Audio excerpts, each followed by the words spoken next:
Hello and welcome to the Wisdom from the Akasha Podcast. My name is Susie. I am an Akashic Records teacher and practitioner, and I am your host today.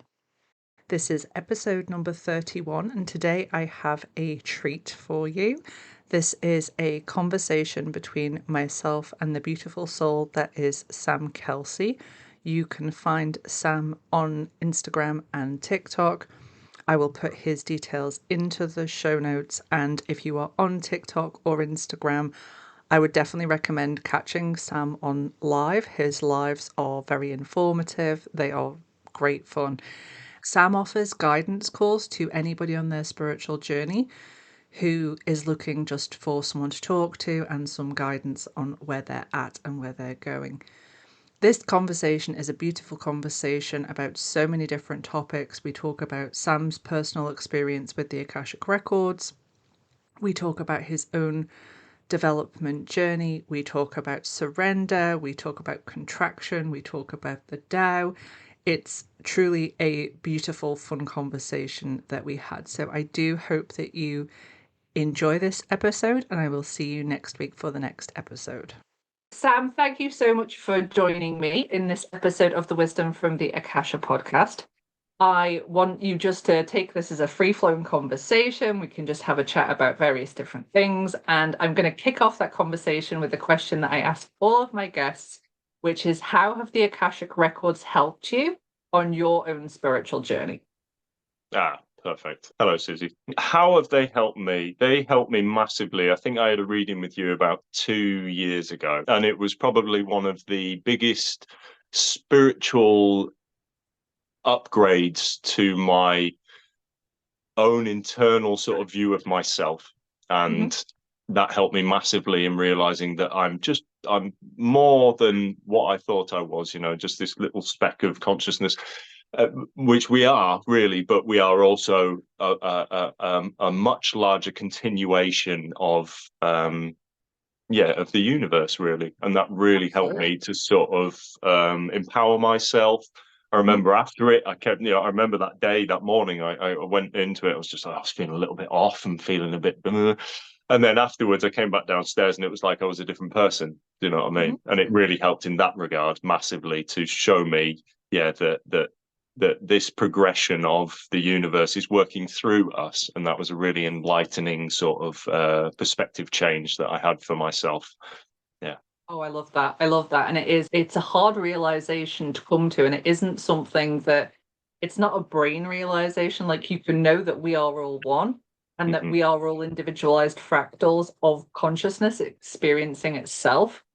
But to actually have the embodied realization, it takes everything to a whole new level for you. So I'm glad you experienced that.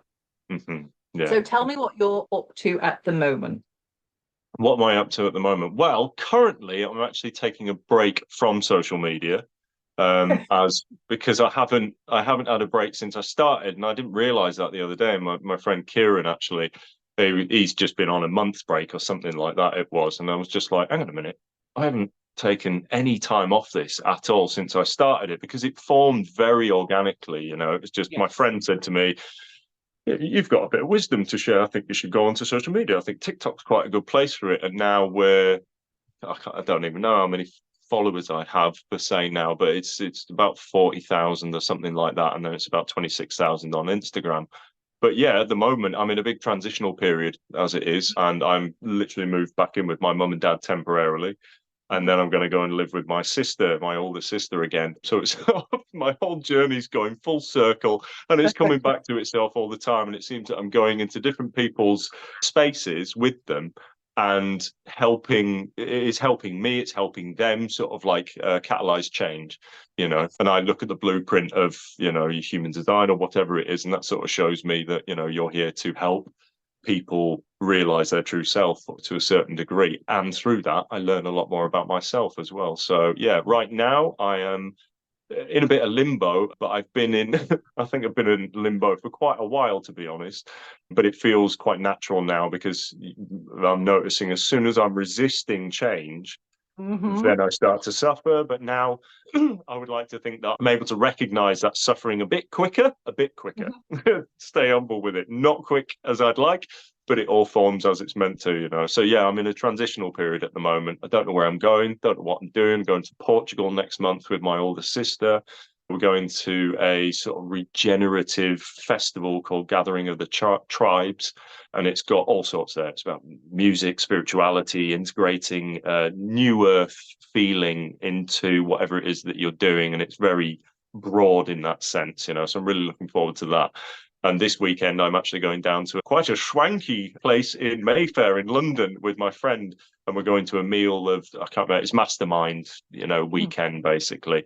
So that'll be quite interesting as well. But what it entails, I don't know. I don't really have the right clothes for it or anything anymore, but we shall see how it goes. But that's where I'm at currently, but still doing my calls with people, still putting stuff out on social media, as I have been doing pretty much daily. But for this week, at least, I'm having a break off it and just going, cool, right, I'm here. I'm on my own. I can just get myself sorted and get my routine sorted.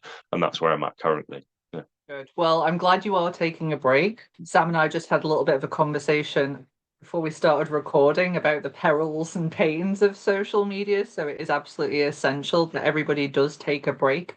When you are here to be of service and you love being of service, and, I've seen so many of your TikTok lives. I always try and jump in if I see that you're on live. You do so much good work. You give so much guidance for people. And, that desire to be of service is so big that sometimes we can forget that actually we need to just disconnect from that and just take that time for ourselves and take time just to be by ourselves with our own energy to see what is coming up for us. And I absolutely love the fact that you said that, you've kind of gotten to that stage in your spiritual journey where it's more about letting life happen to you, knowing that you have every tool that you need, knowing that you're going to get through no matter what, and you're just allowing things, you're essentially dancing with life. And I think it's such a hard part of the spiritual journey for me personally was surrender, because I was complete type A personality. I have to be micromanaging, controlling everything from the work that I used to do to my children. I was like the micromanager. And the biggest lesson for me on the spiritual journey has been surrender. So the fact that you're able to see when your ego is coming in and that resistance is coming in and catch it shows how much growth and how much development you've actually been through. Because I know your spiritual awakening wasn't that long ago in real life terms, so to be getting to that point of going through the journey of surrender is just amazing. So I'm so pleased with that. So I want to ask you another question, if that's okay. Is what is one practice that you do that you would swear by and recommend to everyone? And I ask this because you will see, as I see, on social media, there are all these really complicated morning routines, evening routines, and I sometimes think to myself, this must take somebody from 5 a.m. till lunchtime to get everything put into their morning routine. And I like simple, and I like simple tricks. So what would be the one thing that you, along your journey, you've found really, really helpful? Well, we're peas in a pod with that one. I think there's so much complexity, and it almost makes you go, nah, I'm all right. The one thing would be to recognize that I'm going to say three things actually very quickly. Like they are breath, recognizing breath. Where are you breathing? Because often the time, like I'll find myself thinking, I'm like, you haven't breathed in about 8 seconds. And you forget, you forget. And that's a really simple practice. And it's something that we all have on us all the time, is the ability to breathe, unless you're dead, that is key one. And for me, to be honest, like I always slip into this thing of thinking, oh, it's all serious and we've got to take it all seriously and blah, blah, blah, blah, blah. I prioritize when I'm feeling like that, I will go and watch some comedy, or I will make myself laugh. So I'm like, you're taking yourself far too seriously again. You know what I mean? Trying to control things out here, recognizing that. But also just, we don't have to be meditating for hours and hours a day. it really helps to meditate. But if you can get a good 15-minute chakra meditation where you go through your chakras, it aligns everything, you feel great after it. That is just brilliant. It's like, don't set yourself these big things. Yes, I work out and I do all these things, not disciplined as I should. But, then day to day, I always try and get in at least sort of like 90 diamond press ups or something like that, just to get the blood flowing.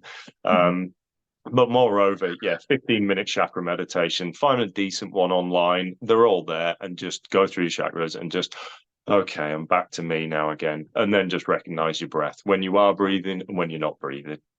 Yeah, honestly, I love it. I love the simple tips. And I think the simple tips are the ones that are not talked about a lot. And And they're sustainable. Exactly. And people think, oh, well, I have to do this. And they give themselves this big schedule of I've got to get up at this time, I've got to meditate, I've got to do my gratitude practice, I've got to work out, I've got to drink all of these different concoctions, and it goes on and on and on. And people just overwhelm themselves. And if you're somebody who's doing that, please don't think I'm sat here saying that's wrong. If that's something that's sustainable for you and works for you, then that's absolutely great. But there's lots of people who are very new to their spiritual journey. They go online, they see all of these things, and they go, oh my God, like, we are spiritual just by the very fact that we exist as a human being. We have to do is we have to remember our divinity. And anything that's going to help you remember your divinity is spiritual practice. And I love the fact that you brought in the comedy thing there, because I always find the guides in the Akashic Records, my guides specifically, have the best sense of humor, and they are always, you're taking this too seriously, like lighten up, like chill out. And I do the same thing. I just go off and watch a silly movie, and I just take myself off, because we get so embroiled of the drama of life. It becomes, the spiritual journey then becomes something that there's an end goal to it. Yeah, it's an attainable thing, isn't it? And it's like, no, it's here all the time. Yeah, that's exactly. And what we're not doing enough of is we're not tuning into it being here all of the time. We're thinking it's that whole, when I get to this stage, then I'll be happy. When I get to this stage, I'll consider myself spiritual. It's the same conversation that we're having. It's this constant self-improvement, but it's self-improvement with a spiritual tint on it. Yeah. And it's like, it's never ending, isn't it? That's it. And I felt that so many times. I drift in and out of it. It's like, I think at the start of my journey, I had this 8 months of bliss. And I was so disciplined. I would wake up at 5:30 every morning. I would do my practices. I would do my meditation. I would work out, and then I'd go to work. And before I went to work, I would go in the river in February, and I would dip. I felt amazing because my mind wasn't in control of me, So it's like, yes, there's a happy balance there with the discipline and things, but you don't want it to overtake your life. And that's something that I think a lot of people, attainable spiritual idealism that's always given to you from outside of yourself. And I think that's can be quite a damaging thing for you. Do you know what I mean? And like I say, everybody's different on this journey. And we always think like, oh, that's not spiritual. It's not spiritual to eat meat, and it's not that. It says who? Who is making up these laws and these rules? It's like they're coming from outside of yourself. So then you're going, oh, right, yeah, I've got it now, and it's this. And then somebody will say something, you go, oh no, hang on a minute, and then it puts the doubt back in again, and that doubt doesn't exist really. It's just what you could say is like, yeah, that's how everybody else does things. That's cool. I don't do that. I do things my way, and this works for me. And then you're really freeing yourself from that external thing having any impact on you. And I think that's quite an interesting, it's something that everybody struggles with, It's like, I notice in the lives and things, it's like, oh, Sam, you have this amazing way about you. I'm like, I don't have anything that you don't. Don't put anybody on a pedestal. Anybody on a pedestal. It's, you are the embodiment of God within you. And that is the thing to really cherish, I think. And it's something that if you're constantly looking out there, it's like, when that practitioner or that teacher, I'm more a pupil than I am a teacher, constantly learning, and it's one of the most powerful affirmations that I always tell myself is, oh, I don't know. because it literally it opens up the universe to you, and it says like, okay, right, we'll show you, but if you know something, you're in a contracted state, you're not in an expanded state, you're not in an open state. And openness is the best term that I've found for God, the universe. You've got to be open, and with that comes, maybe from my perspective, I don't know, is a slight innocence or a naivety, but I prefer the term innocence. I think there's an innocence with it, because you stay open, you remain open, and that's a really good thing to have. But that can lead you down other paths as well, and it's like, oh, is this actually good for me? Well, I've got to feel into that and discern through it all. And that's a part of the journey that's exciting. It's exciting to figure out your own truth through it, and there's no rush. Like you said, a lot of the things that you said still stick in my mind today from 2 years ago. They pop up and give me that little, I know, hang on a minute, that's not quite right. It's what Susie said there. It's just like they're very profound things that you said in that I sense the energy of what you're putting out there to the universe, and it's truth. It's truth, and I really sort of appreciate that call that I had with you. It's something that I always refer back to, and it gives me a sense of groundedness within myself, I guess. No, I'm so pleased that it does, and I think there's a couple of things that you picked up there that I really want to dig into. First of all, it's when we're looking outside of ourselves. When we do that, we're not knowing thyself, and you can't know thyself by looking outside of yourself. You can certainly find things out about yourself if you're willing to look at everything in the external as life teaching you. I always say, let life be your guru. Life will show you everything you need to know. If you think you are blissed out and happy and harmonious, and then you meet somebody and they say something horrible to you and all that anger comes up, that's life teaching you. But that process of turning the focus inwards without becoming narcissistic, turning it inwards and actually really falling in love with yourself exactly as you are, and then looking to expand the capacity of unconditional love that you can hold. You can only do that by going inwards. You can't do that by looking at somebody on the internet and what they say. And with anyone who shares anything on the internet, myself included, we want you to take it and make your own. We want you to take from it what you need and discard the rest. I do not ever want anyone to think that I'm sit there saying, I have this sussed. I'm like you. I'm a continual pupil of life. And I love that fact. And holding a fixed view is one of the quickest ways to stagnate on your spiritual journey. There are teachers who I really resonated with at the start of my spiritual journey, who I took everything from that I needed. Now I don't have anything to get from them, not because they're bad teachers, not because they are doing anything wrong, just because what I needed from them at that time, I got, and I move on. But it's when we start putting people on pedestals, when we start thinking that the person over there knows better what's for me than I do, and my internal navigation system, that's when we can really get into trouble. Because what we're doing when we do that is we're giving away our power. And actually, when you can turn the focus inwards and strengthen the power within, your internal navigation system, your intuition, is going to tell you what's right for you and what's wrong for you. The problem is in this day and age is we just ignore it so much. We ignore those little nudges, and we don't spend enough time in peace and quiet to be able for those little nudges to come through. But that internal system, which is connected to the part of you that is unconditional love, that is source consciousness, that's going to guide you the whole way through. Yeah, totally. And it's that there's many layers to this, and it's remaining in that open state, isn't it, with it all?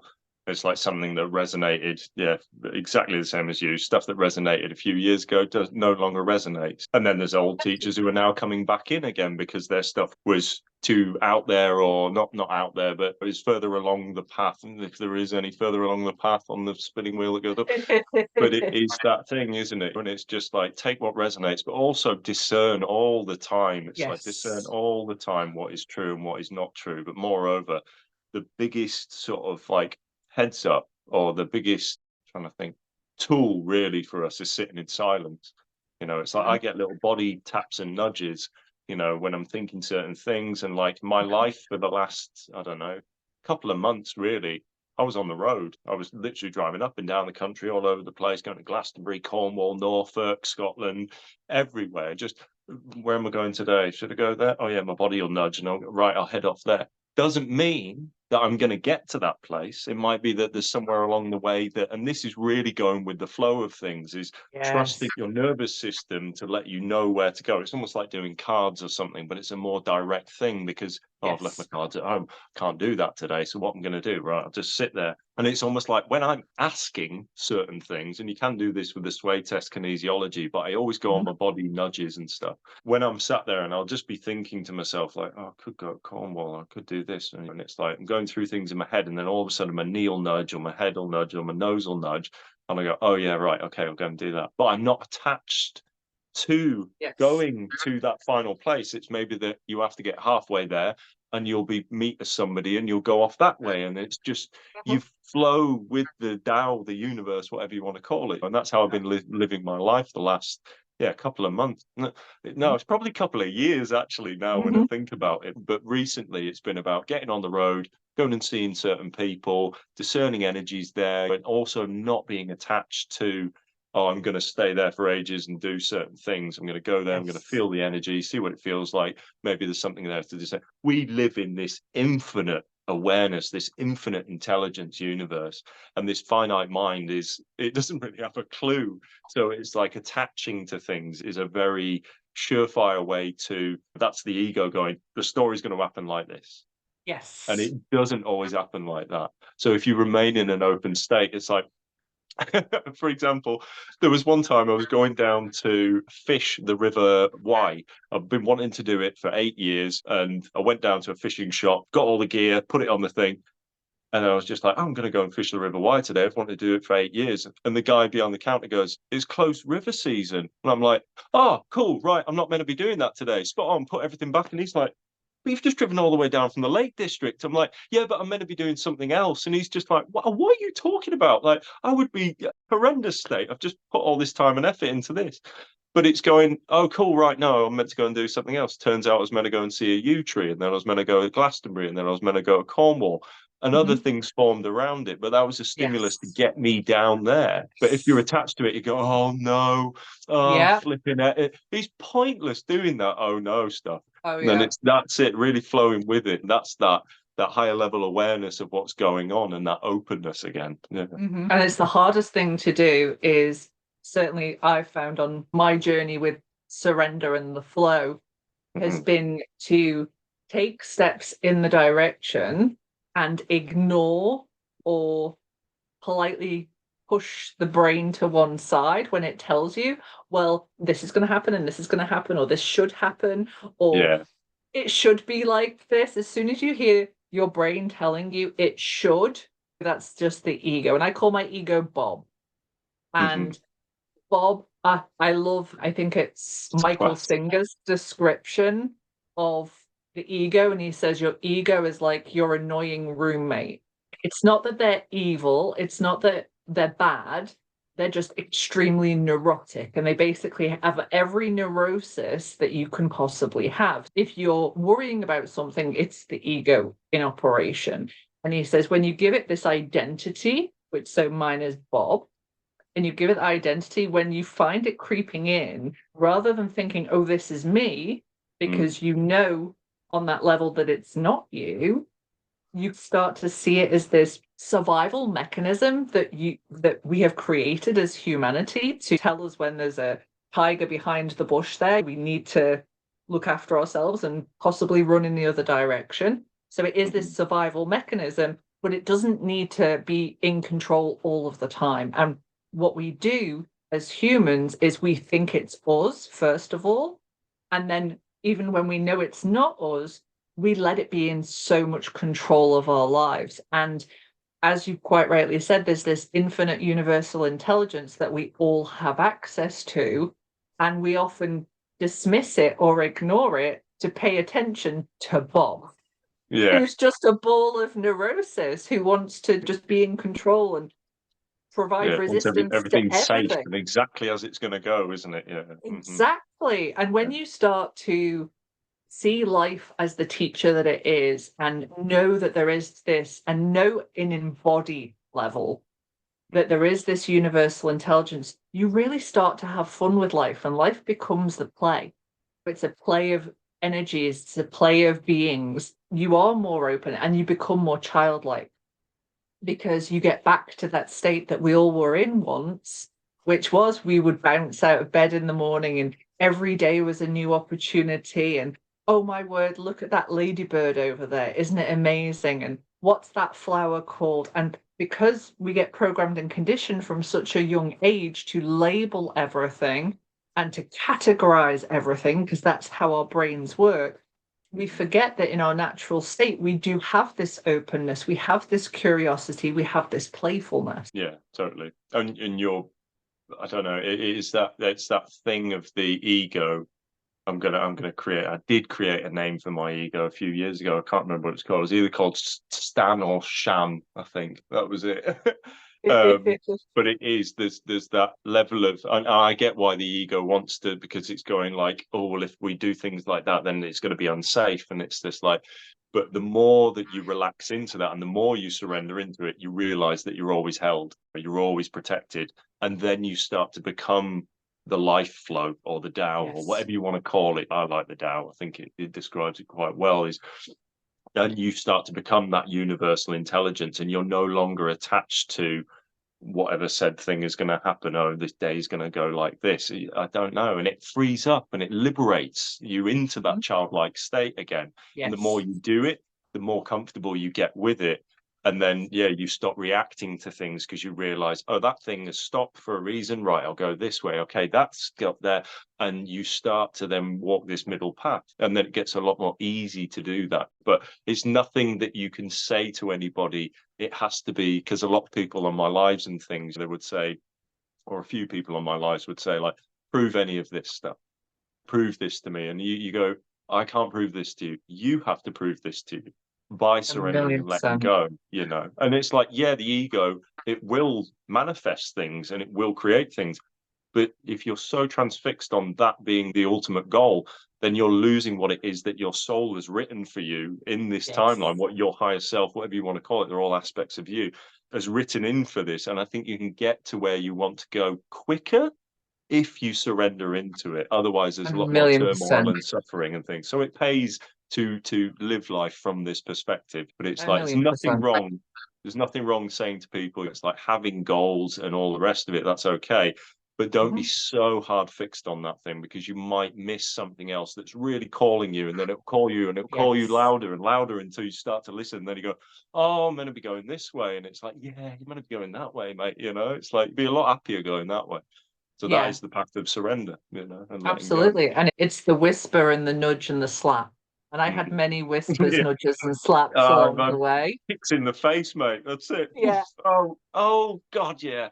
Yeah. And life does become more playful and more fun. And when I say that, what I don't want anyone to sit there and think is, no, actually, my life is really hard. My life could never be playful. We're not dismissing that life can be hard, but life is supposed to be playful. What we've lost is we've lost that ability to tune into that energy, because we've become so materialized, we've become so dense as beings, and we think that the physical reality is the only thing there. We're very disconnected from spirituality because of everything that's happened with dogmatic religion.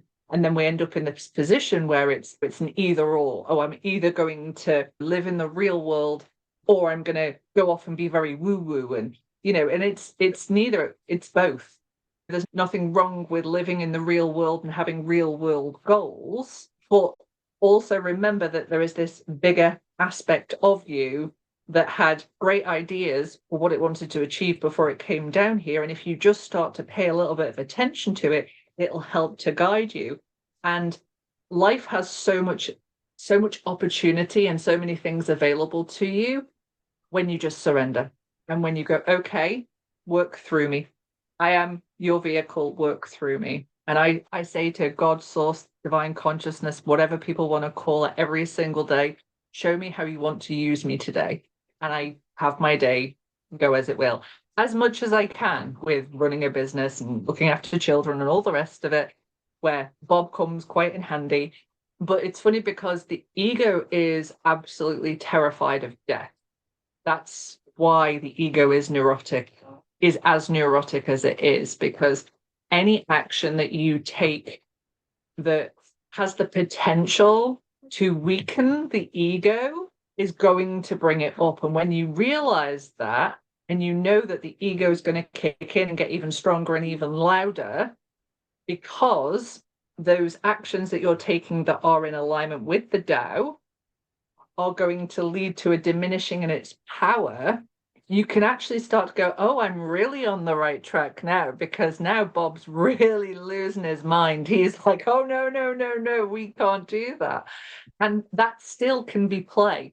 You can see it for what it is, and you can identify what's going on and take the steps in the direction in which life is taking you.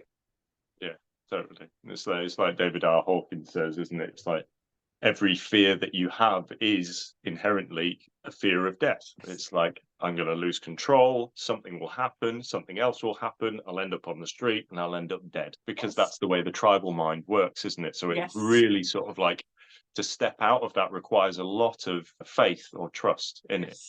And that's the thing that we're all learning to do through this process. Is, for instance, where I've just moved from, I had the most wonderful 8 months with my friend down there, and energies have changed recently there. And it was just like, and I felt this fear. It's like, oh no, but I want to stay here, and it's really lovely, and I love spending time with my friend and things. But then I clawed on, and I felt my ego go, no, change. But then as soon as I surrendered and let go, everything just relaxed. My whole nervous system calmed again. And then I'm now starting to see other things come into fruition where they wouldn't have happened if I had stayed there. But for the ego, it's like there's another layer of it dying, and it's a really good thing. But was it uncomfortable? Yeah, of course it is. It's getting okay with the uncertainty of life. That's the thing that we're all learning how to do. And that feels very scary at times. So I empathize with people on that. But like I say, it seems to be a pattern of the more that or the more severe the threat and the harder it is to turn around, the more you gain on a soul level moving forward. I look at my life, and there has been really heavy periods. I knew that I wasn't on the right. I didn't know, actually. It's like when I first spoke to you, that was about a year, probably about a year after. No, it wasn't actually. It was probably about 6 months after I had a really heavy experience. It was a really heavy experience. But from that, I learned the most, and it allowed me to discern, did I fall into psychosis? Yeah, I did, if you want to call it that. But really, it's your mind then reconstructing into a way that it can then see clearly something that it couldn't see clear before. But the more severe it is, and the stronger soul you are, and not every soul makes it through that. Some people fall on it, and that's okay. But like I say, you don't die when you die. You just continue, you can come back and you can do it again, and that's okay. But that's a really scary thought for other people. But yeah, I learned the most I've ever learned from that experience. It allowed me to discern what was true and what was not true.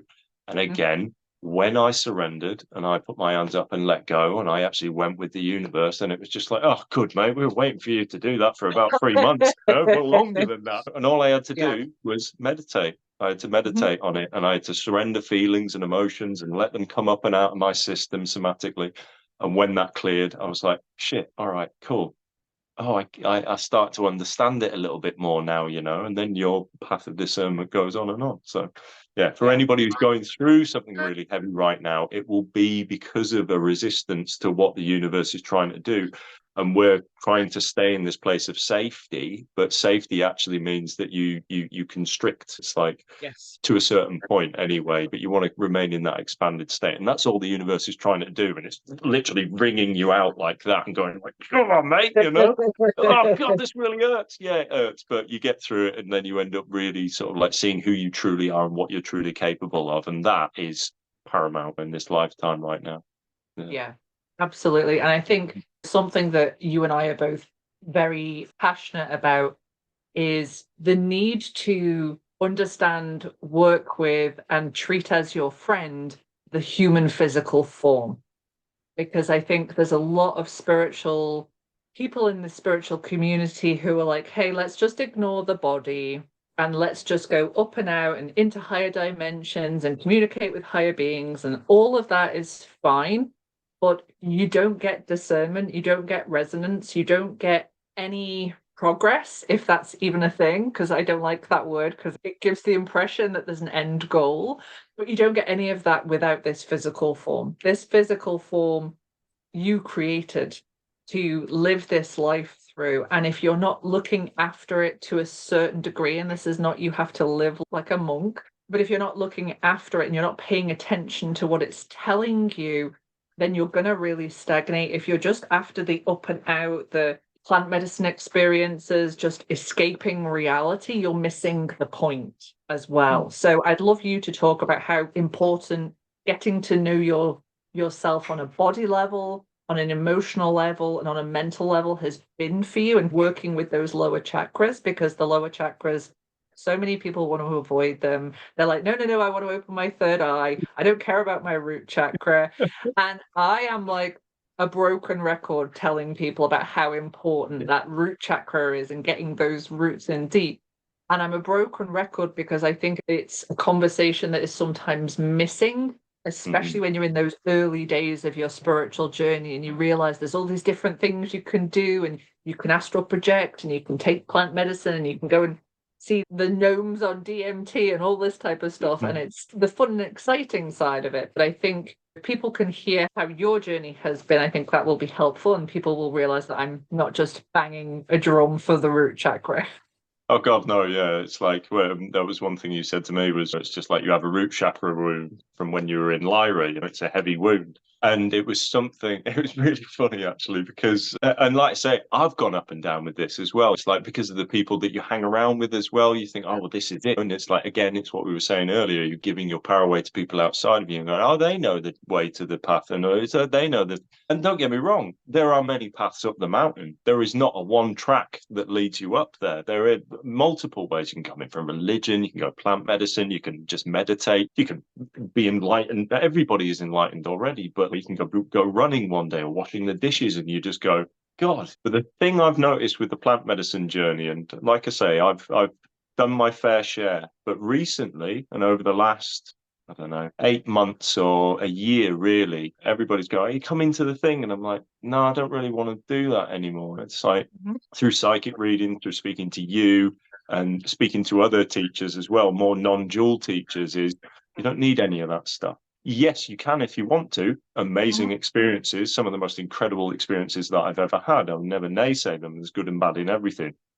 But again, if you're using it as a reliance for something, then it becomes a problem, because then it creates in your mind this idea that, oh, one more journey and then I'll be there and that will get me. And that goes through my mind all the time. And I held space for people to experience DMT.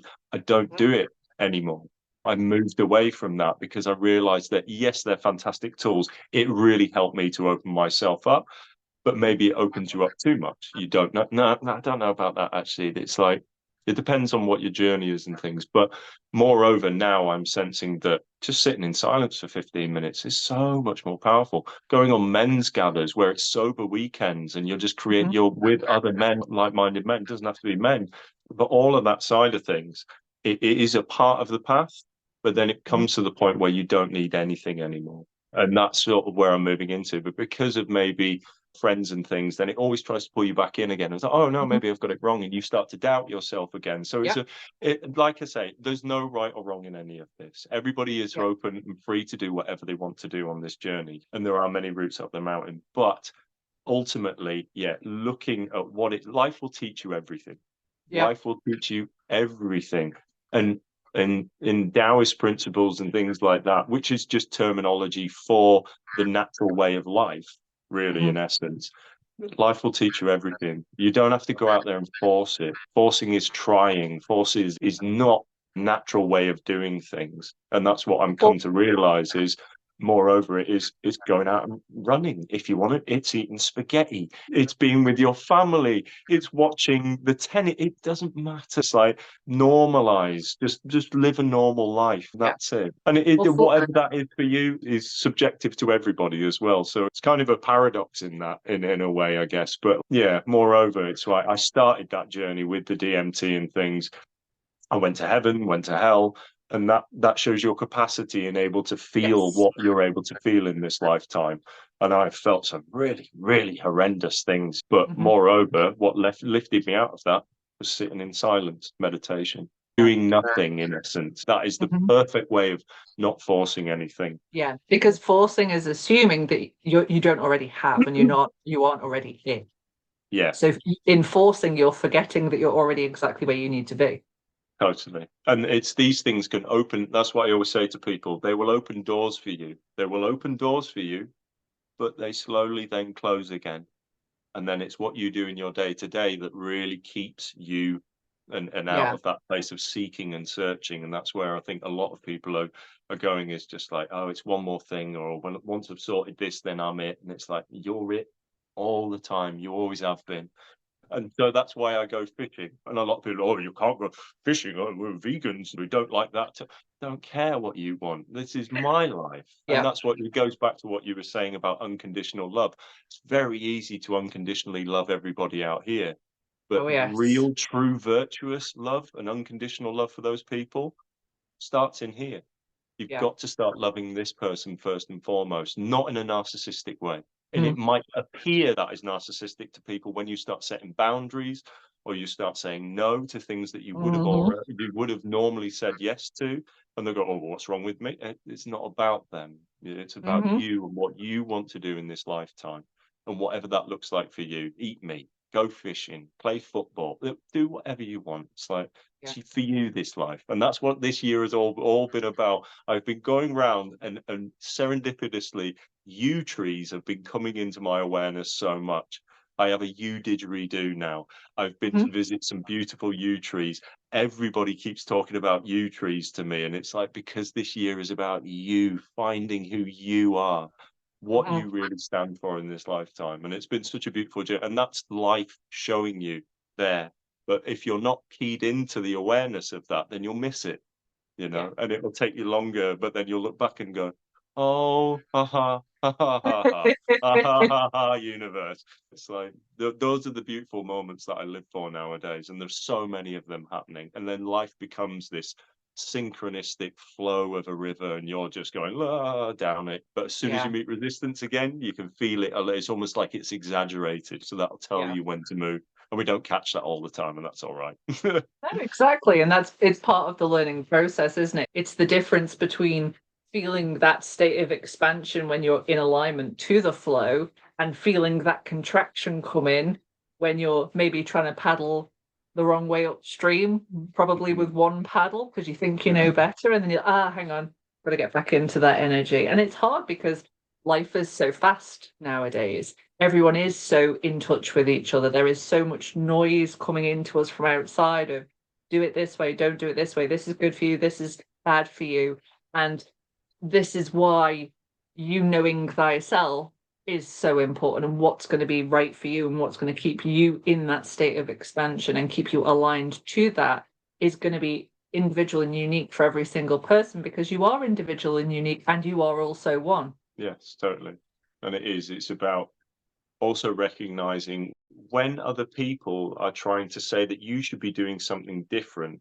That's something that I recognize from when I was in my super controlled state, and I would be like, oh, you can't do that and this, that, and the other. And it still comes in from time to time, and you don't catch it all the time. And that's a good thing to be compassionate with yourself about as well, is that. But like finding that balance of when, like, oh yeah, I don't agree with that, or whatever it is. It's not a lot of people come and talk to you about any of this stuff. It's just like, they'll shun you or whatever, and that's their own boundary and things like that. And I get that, but that is also bottlenecking you into yourself. It's showing you where that you want to just go with yourself. And it's like, that might appear to other people that it's arrogant or narcissistic or whatever it is, but as long as you're not forcing anything on anybody else, you can do whatever you want in this lifetime. Yeah. Absolutely. And I think I want to pick up on something you talked about earlier, because I have this experience with the Akashic Records a lot. Is when you're talking about being in the flow. And it's something that people have to experience for themselves, because so many times people will say, what does the Akashic Records feel like? And I can say it feels expansive. It feels like unconditional love. But these are words that we use to describe different states that can't actually be described. This is why we've got beautiful poems by Rumi Mm. explaining that kind of feeling of divinity. We as humans are actually, when you start to work in these energies, we start to realize how restricted we are by language. If you've ever tried to explain a mystical experience to someone, the minute you try to put words to that experience, you're diminishing the experience. And I think this is what people have to understand, is why people like you and I promote so much. You have to find your way, you have to find yourself in it all, is because no amount of words, no amount of reading spiritual books, listening to podcasts, watching YouTube videos, none of that ultimately is going to do the work for you. You sitting for 15 minutes in silence, not even meditating, just sitting with yourself and paying attention to what's coming in, what's coming up in the body, that's the work. You can read every spiritual book, but if you're not going to take a little bit of time out to be with yourself and really feel what's going on with you, what's coming up for you, then it doesn't matter how many books you've read. But we're so brain focused in our society, and we're so in a materialistic state of, we need to be able to say, well, it's in this dimension, and that dimension consists of this. And it's so hard, I think, sometimes to be able to really talk about these topics in a way that keeps the openness for that person to have their own experience. And I know when I teach the records, the first thing I say to all of my classes is, drop everything you think you know at the door, because it's not going to help you. I want to get you in there as quickly as possible so that you can experience it for yourself. But if you're going into something like that with a whole host of beliefs that ultimately are limiting because you think you know something about it, then you're going to limit your experience of it. Totally. It's all of this is ineffable. This Yes. isn't a hand. In French, this is something else. I don't know what it is. That this is my Mhm, head. In mhm, French, this is tête, and that could have a completely different connotation for every single person who speaks French. Never mind these higher dimensional places. It's when I did hold space for people, that some of them would come back, and it's a synchronicity you're saying about Rumi and the ineffable quality of this experience. Never mind, we always think that, oh, you know, you're going blasting off into these things. What did you learn and what did you come back with? And it's like, I don't know. A lot of the people who got the most from these experiences, they would always come back and they would just go, yeah, that's it. And a speechless. lot of them would go like, oh, religion, like money, everything, it's all bollocks, it's all bullshit. And I'll go like, that's the one, mate. Yep. You can't put into words. But Yeah. beautifully, as you said, Rumi, you can put an emotive essence into the words of poetry that could explain some aspect of it, because that Yes. conjures that feeling of what it felt Yes. like. And that's what we're trying to all describe. And we're all Yeah. trying to, Bob's there going, oh, I'm going to intellectualize this and everybody's going to understand it from this perspective of Bob. Yeah. The perspective of Bob is infinite. It's Bob's own perspective. They're the same with anybody in life, and that's why you can't say that there is no right or wrong in life. I don't think it's like, yes, there are things that feel good, and then there Mhm. are other things that feel good, but then there's also a sort of like, well, I'm not even going to go into that, but yeah, the ineffable quality of what we're actually dealing with here. It's like, is the oak tree an oak tree? No. Is it a tree? No. You know. Yeah. What is it? Is it raining Mhm. outside? What is outside? Is there an outside? Oh, crikey. You don't know. We Start don't to know. really melt your brain. Oh, mate, honestly, that's it. Hence why sitting in silence is a way to really start to begin to not understand. I'm trying to think of the right term, because there is none. It's like sit in silence. That's as close to you get. It's like I could dong my singing bowl like Alan Watts did. Want to know what reality is? Ding. Yeah. I know in the Buddhist lineage, some of the teachings that people have received from their Buddhist teachers, they go into the room and they sit in silence with the teacher. And the teaching they receive is the teaching that they need to receive in that class. That teacher isn't saying anything. That teacher isn't instructing. They're not even telling them how to sit or posture or what to concentrate on. They just sit, and then the class is over an hour later, and you have received whatever you need to receive from that Yeah. teaching. It's kind of And like they'd go like, yeah, afterwards, and you'd be like, I don't know. yeah, So you'd be like, yeah, exactly. that's it. Maybe. Exactly. But Yeah. it's in those moments that you have the most profound realizations and you have these activations. And anything can be a piece of art can be activating, because art is created most of the time in that flow state when the painter is engrossed. It's not a commercial piece of art and they've just created it.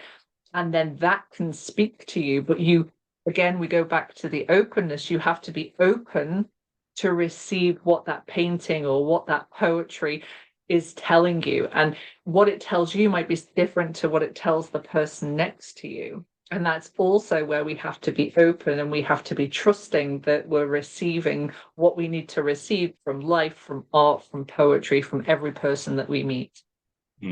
Totally. There's the light codes are embodied into anything. It's like just speaking to somebody is such a powerful thing, because you're exchanging energy with one another, and that is a really powerful thing. And it was a term I didn't know what satsang meant until the other day, and it was in the presence of truth, I think it is, isn't it? And that was a really powerful thing, and I'm like, oh yeah, that sort of makes sense. It's like just being around certain people is going to activate parts of yourself. Being around a flower, or being around a tree, or being out in nature, that's the most powerful thing. That's the most powerful teacher. And I've always said, if you stare at anything for long enough, you'll be able to realize the sort of, I'm trying to think of the right term, you'll be able to understand or understand everything from that one thing, because that one thing is everything. It's just a case of perspective of looking at it or feeling it the right way or whatever it is. And you get those, oh, moments. And that's usually followed by, oh, I don't know. And that's it. So that's the beauty of it, is just like, wow, cool. Yeah, not a clue. Well, do you not find it so freeing and so empowering and so expansive to be able to say, I don't know? At this moment in time, this is what I believe, and that's okay. I could be right, I could be wrong, but I don't know. And that's okay. Yeah, totally. And there's such a big surrendering then, because you can really enjoy whatever it is without labeling it as something, but it's good or bad or whatever it is. And then you're fully open to the experience of what that experience is trying to teach you, isn't it? Which is Exactly. And fully open to I life. don't know. Yeah. Fully open to life and what life is trying to teach. I always say life is the best teacher you can have. Yeah. If you consciously go into your daily life and allow it to be what it's going to be, and pay attention to what's coming up within you as you're navigating through your daily life and you're bringing that awareness back to self, life is a fascinating teacher. And I can look back, I'm obviously a bit older than you, and I can look back at the many very difficult, I call them dark years of the soul. This dark night of the soul is such a lie. No one has a night of a dark night of the soul. I had years of it. And I remember going through a particular time, and my mum, who's been on a spiritual path, she actually goes to satsang every 2 weeks. And she's been on her spiritual path since she was 14, so 50 odd years by now. And I remember really going through it, and I was at her house and I was complaining, and it was everybody else's fault. And my life is so difficult and all of this. And I remember her sat with a cup of tea and she said, everything that's happening in your life is happening for a reason. and it's completely okay. And I was so annoyed. I left the house. I was like, she's supposed to be on my side. She's supposed to help me feel better. She's my mother, blah, blah, blah. And now I can see where her perspective was because she held space for me. She was very loving. She allowed me to offload, but she was also that reminder from the universe that I needed, that everything was happening for a reason. And this complete dismantling of my life at that time that was going on was exactly what had to happen, and that I had everything I needed to get through it in one piece. I was just in the victim mode, pity party, poor me, and then really upset with my mum. But now I can look back at those times and go, oh, actually, I see where that perspective was. But again, that's life teaching me. That's the divine through my mother giving me the instructions that I needed, and then going and triggering this huge reaction where I had to sit with myself and go, whoa, Yeah. this is difficult stuff. But if we have expectations of how certain people are going to be in our lives, I had that expectation that my mother was supposed to be this loving, poor you, Susie, this is awful, what's happening to you? And in that moment, she wasn't that person. And that again is being open to every interaction you have with people, allowing it to be divinity operating. I love this saying, I think it's Ramdas who says, see every person as God in drag. Yeah. Because when you start to see every person as God in drag, you know that everyone is bringing you something to learn, or you're there to help them grow. We're all in this together. It's that frequency of interbeing, interconnectedness that I think as a society, unfortunately, we forget a lot of the time. We get into this again, it's that Bob neurosis of I'm an individual, it's all about me, it's only about me, what happens to anybody else doesn't matter. And that's just not true, because it's impossible to be an island. Yeah, separate yourself from it all. That's the illusion, isn't it? Yeah. Exactly. It's that illusion of separation. And yes, the paradox is you are a separate, unique individual experiencing life, but you're also part of everything else as well. And when you can start to hold those paradoxes and play with them, that's when it gets really interesting. Yeah, totally. It's been exemplified recently exactly what's been happening. It's like the resistance and the control part of that individual ego. It just makes it continue suffering, but for a good reason. It pushes you. It's like life pushes you so far this way, and this is the uncomfortable scale. It's going like, oh, right, okay, let's start to turn around and go back to, oh God, it's so easy. Hang on a minute. Yep. But that's that hard part, isn't it? And it's that trust of that we're all struggling with, and we continue to struggle with, and that's the humility of it all. But yeah, I'd like to think that that's why that tuning in and that meditation is so key, because then you can really feel where the energy is in your body. Is it shrinking? Is it expanding? And it's that, and you can just repeat thoughts in your head or say things to yourself, and you'll feel the energy. Is it shrinking or is it doing that? And it's like that's how you can make decisions very easily. Kinesiology, if you want to call it that. And when you start to tell people about this, then you can go like, oh shit, yeah, this is real. Then you can start to guide yourself through life on the basis of what feels expansive and what feels contracted. Are there, because a lot of the time, like something that's come up recently is this idea of like confluence and not wanting to create conflict or keep the peace, when actually that gives the body a certain sense of being in an open state when actually it's contracting again. It's funny that working with our conditioning of where it's just like, oh, we'll keep everybody happy and yeah, I feel safe now, when actually you can sometimes go against what it is that you're wanting to go towards for a quick fix of feeling okay or whatever it is. And that's quite an interesting dynamic that I'm playing and discerning with at the moment as well. But yeah, it's quite interesting, because I always thought like energy never lies, and it doesn't to a certain degree, but then it maybe can at certain points to bring in that conditioned mindset and pull you into somewhere that's maybe not great for you, but it feels okay.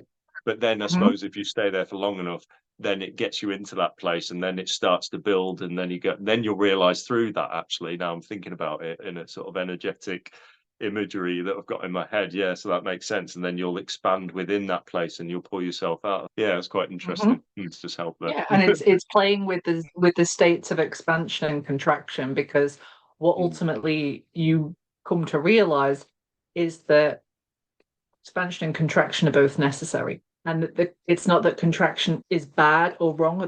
When we find ourselves in contraction, that we should try to escape it, because there's a reason for the contraction as well. And this is that dance of the universe again. There's states of expansion, the state of contraction, states of birth, and the states of death. And it's continual rebirth and death. And when you go into that contraction, the hardest part when you've been in expanded states is to honor the contraction. And what contraction's always asking us is, hang on, I need to go deeper in. I need to go even deeper into myself. There's something here that wants to come forward and break through. Yeah, totally. And it's like a say on the journey goes, it's always on its way up, but then you get these little dips, and the little dips are the learning curves, and they're always good, because after that, every single time on my journey it's gone up, you go, oh no, hang on a minute, I'm going back down. There's something hidden that needs to be seen in this little dip, and then the longer that dip goes on, you're always inevitably, if you're aware to a certain point, then you'll always end up going back up again. And generally things get a lot better after that. And then you go up and you'll have another one.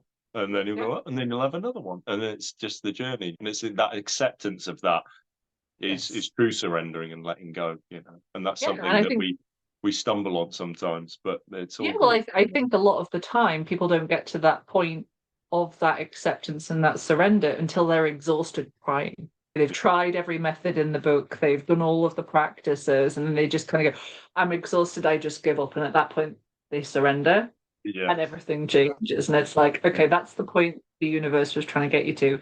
But that doesn't mean to say that doing those practices didn't help and the different modalities didn't help, because that's all part of the journey as well. Yeah, really. Okay, so I have kept you for long enough. I would just want to ask if you have kind of one piece of wisdom to share with the audience today. What would it be? Any kind of golden nuggets, anything at all? Just that the truth will set you free. I love that. The truth will set you free. It's so cliche, but it's a golden one, because it always, in anything, it will set you free once you find that. And it's something that my nan, she's been passed for 15, 20 years, something like that. But she used to have little plants in her house called honesty plants. And they were like little seed pods that are clear. A lot of people will know them, a few may not.